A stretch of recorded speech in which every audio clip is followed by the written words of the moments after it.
A 9-judge bench of the Supreme Court will take up a clutch of pleas today that include the Sabarimala review petitions and other contentious issues of alleged discrimination against Muslim and Parsi women. These will be judged on the basis of faith versus equality. However, the argument today will not be on the point of entry into Sabarimala temple. Remember, its verdict in 2018, the top court had allowed women of all ages to enter the temple. However, a review plea was filed on this matter last year. The 9-judge bench will be headed by Chief Justice of India, Justice Bobde. Our Deputy News Editor Meenakshi Bhanja on the phone line getting us more updates on this. Good morning, Meenakshi. Over to you. Can you take us through the details of what we can expect today?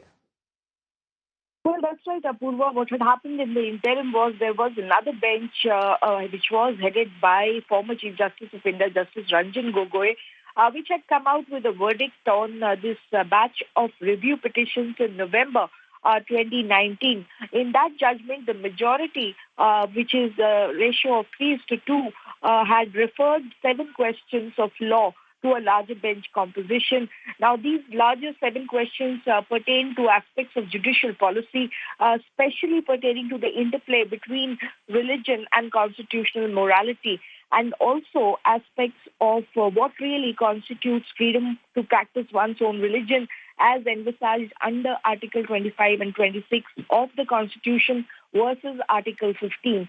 So these are the broader contours which this 9-judge bench composition will today commence hearing on. And subsequent to the settling of these questions, particularly Sabarimala women's entry will be relooked at a later point in time by the Supreme Court. But clearly, this is a very important 9-judge bench composition, which we are seeing perhaps after 2 years. Remember, it was the right to privacy judgment where we had seen a very superior bench composition be set up, which was then by former Chief Justice of India, Justice J.S. Keher. And it is subsequent to that now, this 9-judge bench composition, which will go on to iron out all the inconsistencies that have been apparent in several of the Supreme Court's judgment that has gone on to impact other judgments, Apurva.